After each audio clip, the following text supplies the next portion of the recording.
So good afternoon, everybody. Big thanks to the sponsors for doing all this, and especially in such a beautiful place like Hampton Bridge. It's a great idea.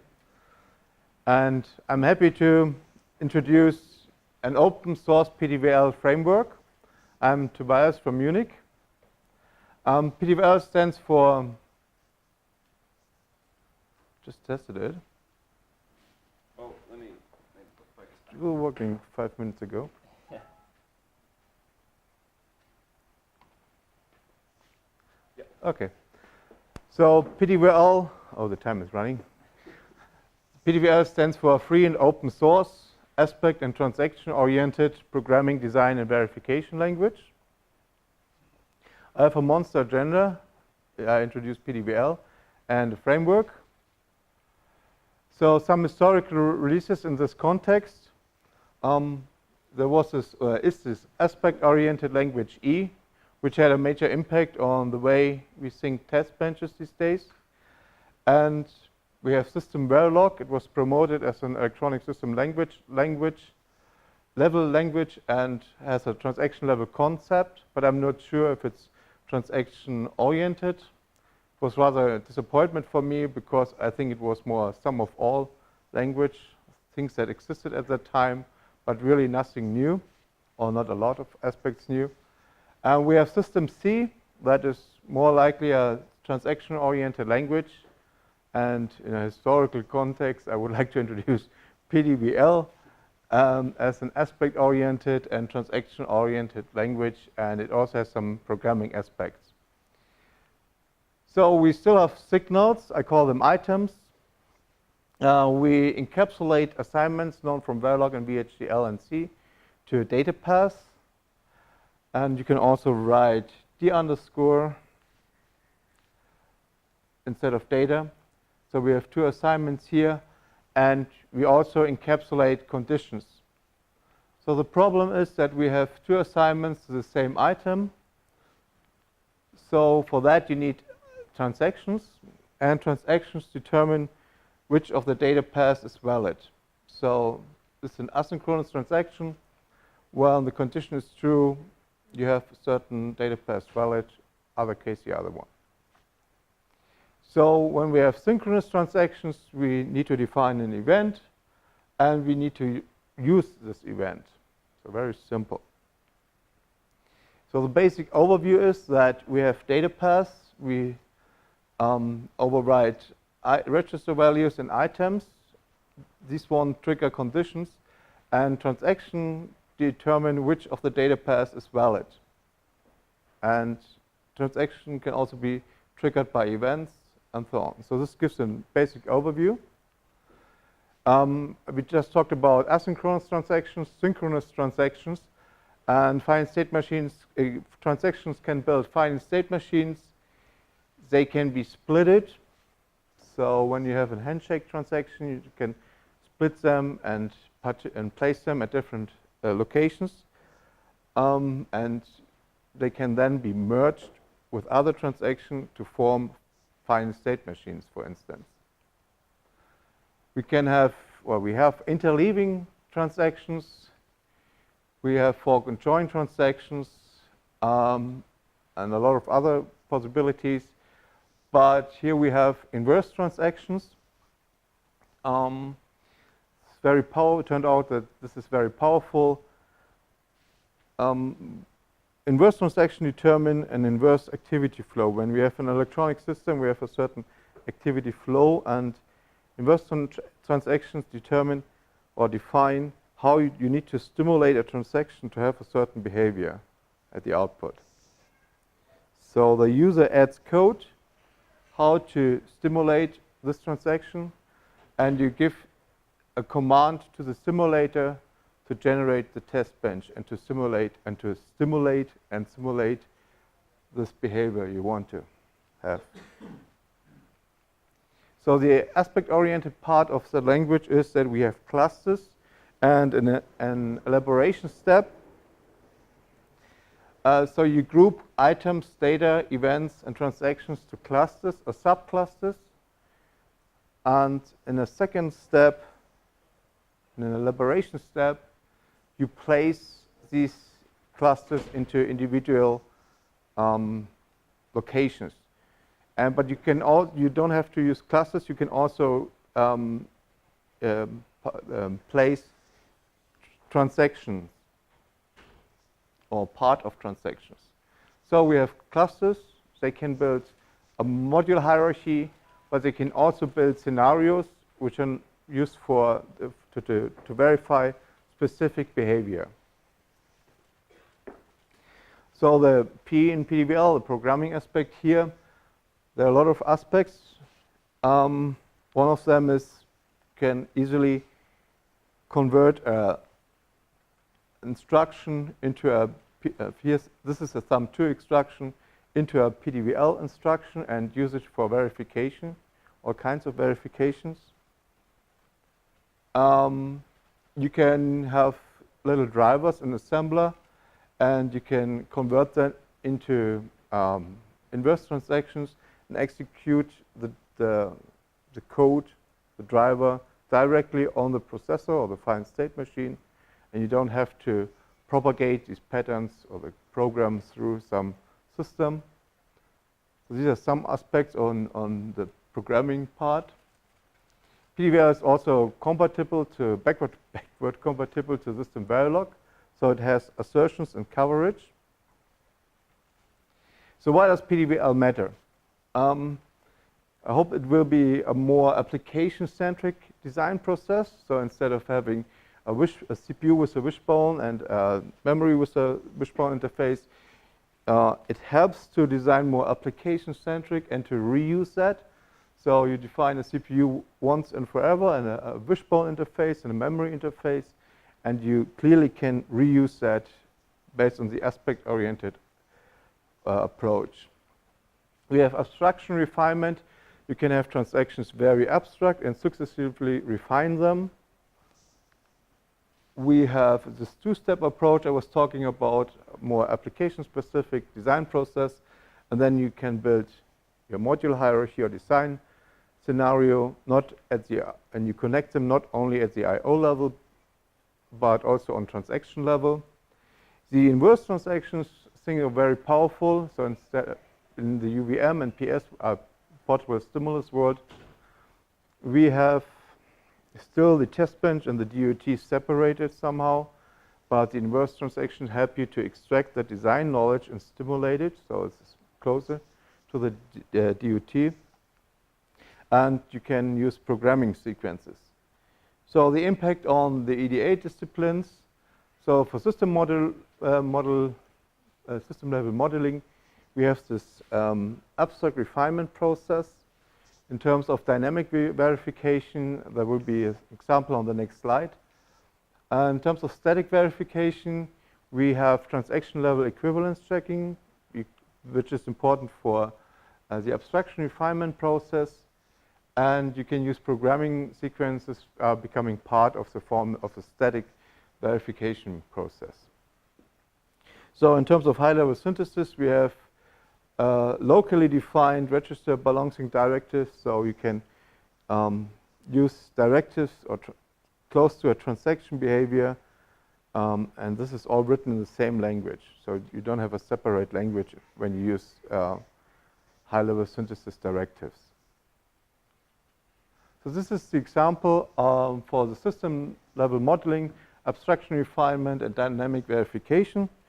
So we have PDVL source code that can be converted in all kinds of use, a more abstract scenario, a detailed view, or you can build a hierarchical system. It's not defined if code gets part of a DUT or is becoming monitor. So this is kind of the horizontal way to see it. The vertical way is you can have different views, abstract, more detailed, timed, untimed, and so on. And you can mix them up. And the third aspect here is that when we see the classical activity flow, and these are the blue arrows, the red one would be the inverse transactions that determine how to stimulate certain activity through the design. And you can use that knowledge to generate your sequencer, and coverage can also be associated with transactions, and you can also extract that knowledge directly with coverage. So you extract knowledge from the design and generate test bench elements with it. So when you, yeah. So the status of the language is, I introduced it last week at the Euromicro. There will be a referenceable paper in the next days on IEEE Explore. I'm promoting that language on my webpage, and there will be a free and open source tool, a transaction management tool. It converts synthesizable PDVL to system Verilog and PDVL to timing and cycle accurate C++ models. So some personal background. I was starting a company with a dream to design a language already in 2001, and I did write a parser, and to verify the parser I dumped out C code, and it turned out that the C models are extremely fast. So I ended up having a simulator. So I converted, and the test bench was converted into timing accurate C models, and the DUT in cycle accurate C models. So I did that, but a competitor from spin-off from University of Cambridge said that there's a pattern violation from converting a VHDL line into a C code. So I wasn't able to sell it really. It wasn't the goal of the company to design a simulator, and there was obviously no market for it. The competitor went bankrupt and wasted millions of venture capital, but I'm still alive. That bastard is talking open source these days, but anyway. So, but I kept on brainstorming about the language in the last 15 years, doing brainstorming, and especially from Brian Bailey from Semiconductor Engineering, who has some excellent blogs on his website. Was very motivating, and the discussion on portable stimulus and the merging of static and dynamic verification, the integration of software, really, so I sat down and put everything together and created PDVL. Why I'm talking about this is because the next sessions are about lessons learned, and the way I did it in 2001 was not a good way, because the first two, I did parser code for each VHDL and Verilog construct. So it was a huge parser, way too complicated. I don't think that this is a way to do it anymore. It was my first software project. The complete VHDL and Verilog code was converted into a database, so an intermediate format. Also something, I doubt that this is a good way to do it. And because I had an intermediate format, I also needed to design a writer, which was okay, but there are better ways. Another lesson learned is Chisel, doing a domain-specific language or not. So I did write a Chisel to system Verilog converter based on the Rocket design, and it turned out that Chisel is hardly anything new compared to system Verilog. But the experience was that with DSL you have quick success, but when you add additional constructs on top of it, it gets very complicated, and the Chisel converter has an extremely poor output. We're talking about physical synthesis the last 20 years.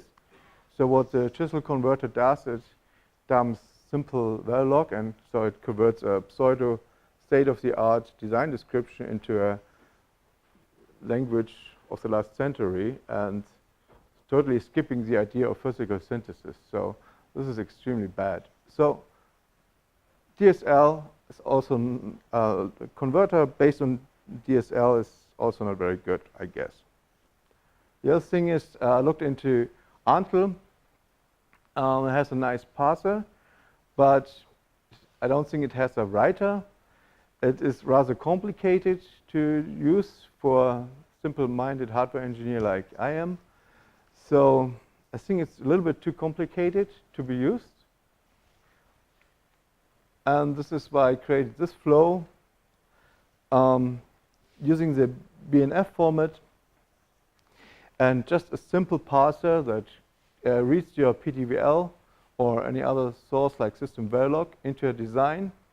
And I extended the PDF format a little bit, so just a very simple writer can be is available that converts the design tree back into a readable format. So when you change the grammar of a language, it automatically updates the parser, which is just 2,000 lines of code, and this is 1,000 lines. So it's a very simple flow, and you have a tree representation of your design. This is, I think that's very useful already. Then there are commands that can extract meta knowledge out of the design. So I keep the original design as the design base, just formatted into a tree and extract data without really having a new intermediate format.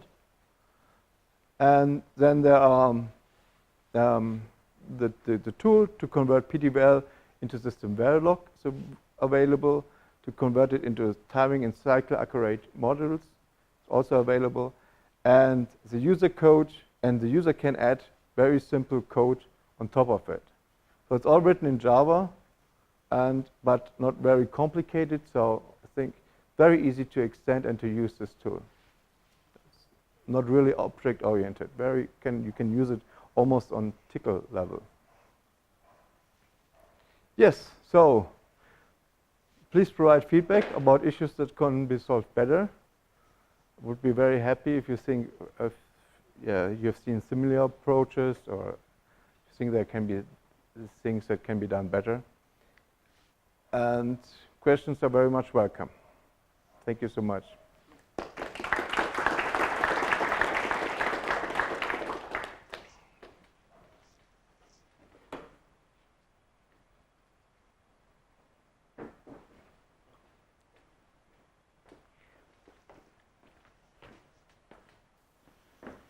So what is the status of the language now? Do you have any designs written in PTVL?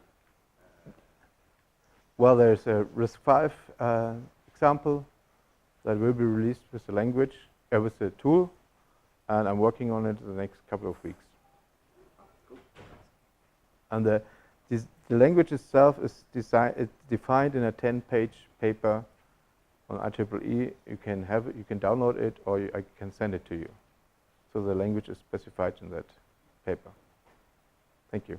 So are you running this as something which you're doing on the side of your day job, but this is the main project you're working on at the moment? I assigned myself to 100% to it. Okay.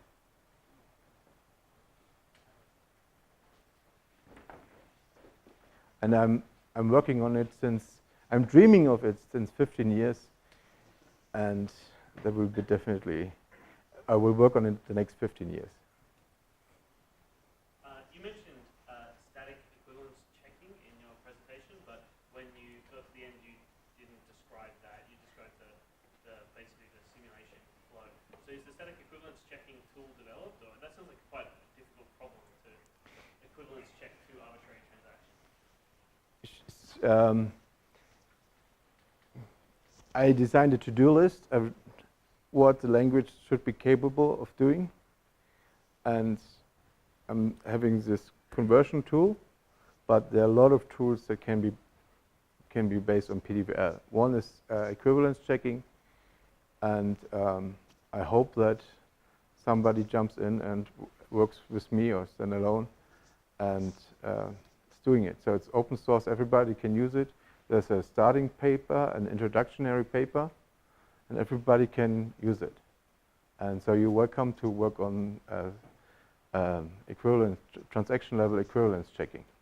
Okay, so the status is you design the language to make it easy to implement equivalence checking, but it's not.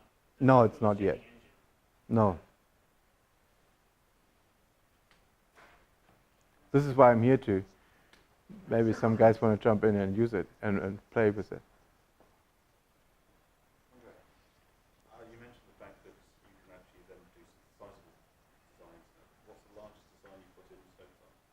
A RISC-V 64G with peripherals. Have you done anything with multiple plot domains? No. It'd be interesting to see what happens in that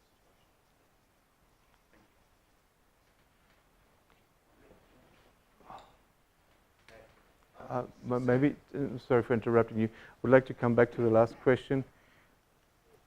It's predictable, the language. So when you want to have a certain design behavior, you can exactly design it the way you want to. So if you want to have any kind of a weird clock construction, then you can design it. So it's not like BlueSpec Verilog, where you have some hard constraints and some real world. It's just like if you can exactly design or describe your design the way you want it. Predictable. Sorry for that. I just wanted to come back to that.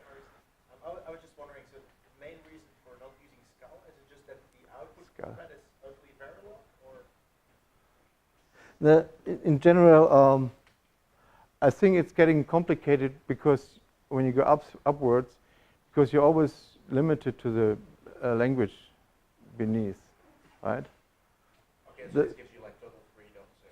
And when you compare it to a parser implementation, you have more freedom to design your language constructs. Yeah. And the output is extremely poor, if you look at it, because you skip physical synthesis. You're supposed to give the synthesis engine the most abstract view of your design, which Converter doesn't do. It does pre-synthesis and messes up timing and synthesis opportunities, right? And if Berkeley can't do it, I can't do it. Okay. So. Can I ask something about the inverse transactions? Sure. That sounds kind of interesting. So is this some sort of feedback at some point in your tool that generates it's like kind of stimulus, like sequences of stimulus, which it figures out somehow by going forward through your design, and then feeds back and says, oh, these are coverage cases that you're missing, or something like that? Yeah, it's just like function calls. You build a hierarchy of function calls, and this is done at 0 time. And once it hits a transaction that consumes time, it starts a simulation. So it's like does it answer your question? How do you use the inverse transaction information that comes back? Then you continuously call other inverse transactions to build a kind of to-do activity. And then when I'm repeating myself, maybe we talk about it offline later. Yeah, I don't know. I don't have any other explanation.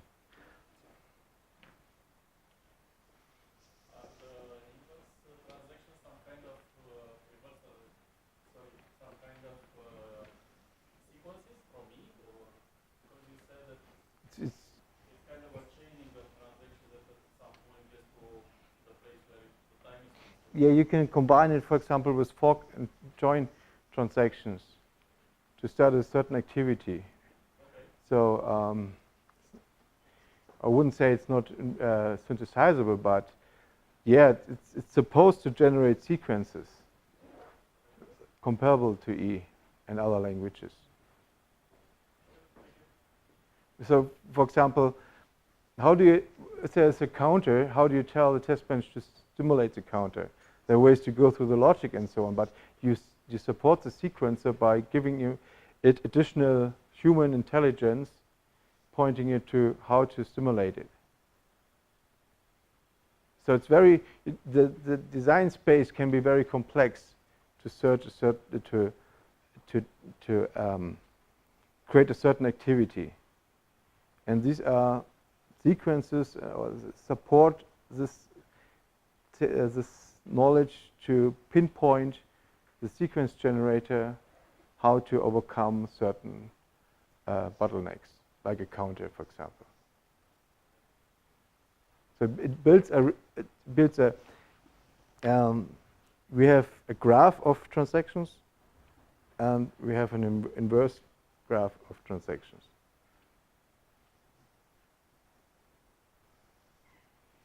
Okay. Hi. So would this get compared to like Forte and Catapult, other high-level synthesis tools? Is that sort of a comparison? No, I haven't done any comparison. But the idea is the same, right? That you have a transaction level sort of model of your design that converts into synthesizable Verilog.